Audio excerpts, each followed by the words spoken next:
What is up, my friends? How are we? I don't know about you guys, but it took me a long time to get to sleep last night as I was very frustrated with what we'd seen out there on the pitch. Back-to-back defeats isn't something we've gotten used to as Liverpool fans. So, today we're going to talk about some of the underlying numbers and how maybe they challenge perceptions of performance. We're going to talk about the media pointing the finger at Arne Slot. Well, they really are on this one. They're saying it's the system and the way that we're playing that we just don't look like ourselves. We'll talk about Jamie Carragher and whether you disagree or agree with his opinions on the performance and on Liverpool in general. We'll have a little bit of Michael Olise as well and a few other bits and pieces that I hope keep you right up to date. Want to say thank you to Connor for jumping on early this morning to give you guys his thoughts on last night and of course some of the news as well. We are still running our competition. If you would like to enter to win this signed and framed Diogo Jota shirt, make sure you get yourself over to the Anfield Agenda Instagram account. With thanks to our friends at the Collector's Corner, we'll be giving this shirt away after the game against Chelsea on Saturday. Right, tonight I'll be here at 9 o'clock. The reason we're a little bit later tonight is we're recording the Anfield Agenda podcast, and that will be leading me straight into the stream. So the podcast will be out after the stream, but the stream will be a little bit later than normal at 9 p.m. Right, let's get stuck into it. So, up to Joe, and this does kind of challenge all our perceptions of what we're seeing there with Wirtz, and I'd like to know your take on this. Most chances created for Premier League clubs in all competitions so far this season. They've gone with the top four.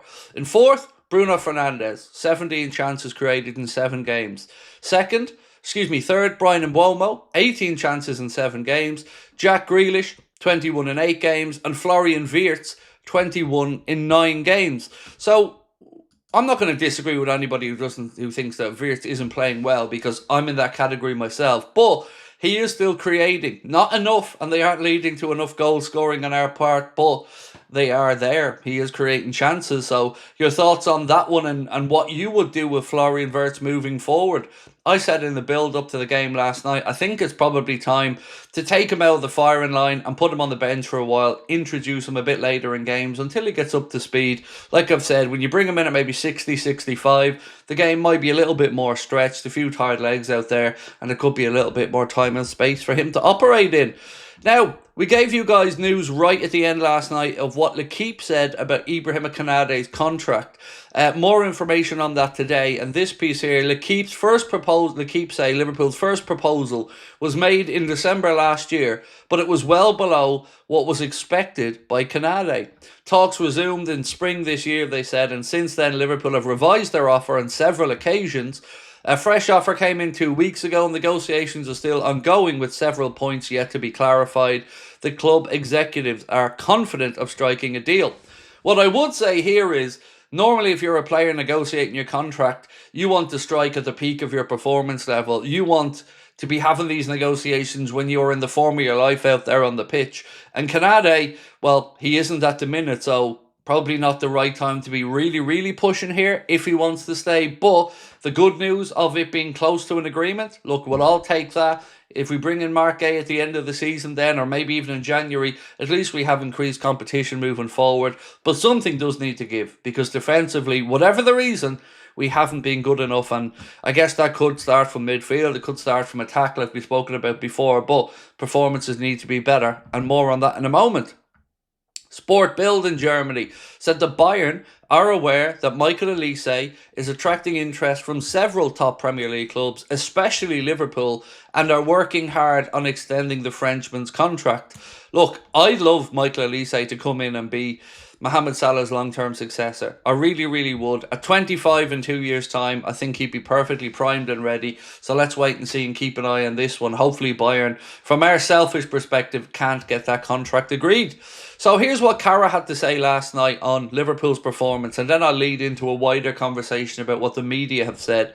So Cara said, I'm not watching a top team. Liverpool are not playing football, they're playing basketball. And I told Slot this in the first game of the season against Bournemouth.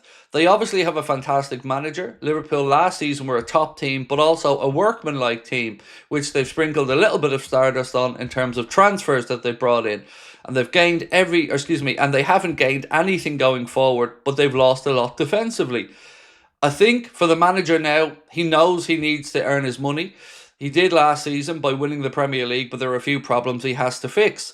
It'll be interesting to see how he goes about it because they spent a lot of money on certain players, and right now the balance of the team is not right. And the obvious one that stands out is Florian Wirtz. He's just not at the races at all. He's a pretty young boy coming to the league, and he's plenty of time to go. When he said he's a pretty young boy, I don't mean he thinks he's a good-looking young boy. I mean, he's a young boy age-wise. But now Liverpool need to fix it, and the media are backing up what Carragher has said as well and pointing the finger squarely at Arne on this. And look, I don't think they're wrong. There is only so much the manager can do, yes. There is only so much that the manager can say to the players. They still have to go out there and perform. But for me, and seemingly the media, what we're seeing is no real understanding of what it is that we're trying to achieve out there, what that style of football and philosophy for Arne is. I feel like it's a halfway house, like I keep saying. We're not doing one thing or another.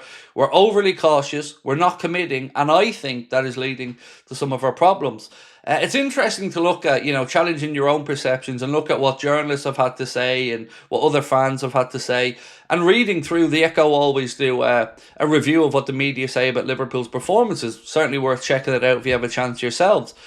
But to a journalist, they were pretty much all pointing the finger at Arne and the lack of cohesion in the team. And everybody can't be wrong, right? So to me, I agree. There is something that isn't quite right there, and Arne needs to fix it and fix it soon. We can't lose against Chelsea on Saturday. We just cannot. To go into the international break off the back of 3 defeats and potentially not being top of the league, that would really, really pile the pressure on.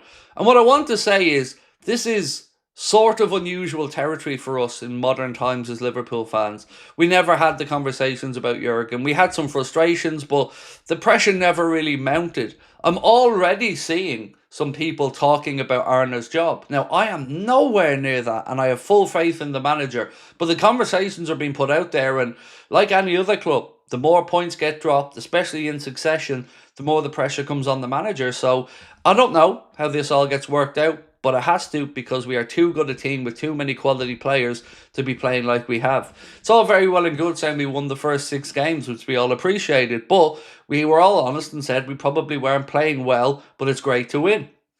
Let me know your thoughts on all of this in the comment section, because I'm genuinely concerned. Now, Simon Jordan, of all people, was actually sticking up and disagreed with Jamie Carragher, and he kind of mocked the fact that Carragher was saying we're under a bit of pressure after losing 2 games. I just think Simon Jordan wants to be contrarian and disagree with everything, because he also said that he wants Isak to struggle. Not making that up. You can look at the quote for yourself. And I don't understand that bitterness from him around Isak. Why isn't he wanting Victor Gyökeres to struggle? Why isn't he wanting Brian Mbeumo to struggle? Players that did similar things to get out of their club. But you know the answer to that the same as I do. Right, and finally, before we finish up, a little word from James McConnell on learning from Ryan Gravenberch. And by the way, McConnell over at Ajax, Johnny Heidinger, his job could be on the line very soon as well. The Dutch journalist in the press conference were asking Klaassen, the player before the manager came out, do you think the manager will resign before he's fired or wait till he's fired? These are the type of questions and pressure that I often wonder where this is from the English-based journalists. Now, I don't mean that they should be saying to Arne, you're ready to be fired, but they're not afraid in Europe to have a go at the managers. They're not afraid to ask some serious questions and put some real pressure on. Sometimes I wonder why our media doesn't do that, especially the ones obviously covering Liverpool week in and week out. So, I paid a lot of attention, said James McConnell, to Gravenberch last year because he's actually the type of number 6 I aspire to be. He's also gone from a number 8 to a number 6, just like me. In that respect, he's an inspiration to me, so to speak. Look, that's lovely to hear from James McConnell, and Ryan Gravenberch has been absolutely incredible for Liverpool. But questions have started to be asked. Is he doing enough defensively? Because he said to himself that Arne gave him more licence to get forward this year. Well, maybe we need to have him shielding the back four a little bit more and staying a bit deeper at times, because we are leaking goals. Whatever the reason, we can't just keep blaming individuals. It is a collective failure and it needs to be sorted by the manager. Some of his comments last night to me were nothing short of delusional after the game. And Van Dijk saying that, he's not worried, things will click. I get that he has to say that, but we also need to see some level of cohesion out there on the pitch, and I just don't get how we're so far off. People will say there's been lots of changes. Well then, if that's the case, go back to the 11 you had last year. Bar the striker, we could pretty much put out an 11 that we did a lot of the time last year. Obviously Diaz isn't here, but I just think it's too easy to blame so many players, because I'm just not seeing the philosophy and style of play out there. I still don't understand what exactly it is Arne is trying to do, and I don't think I'm on my own on that one.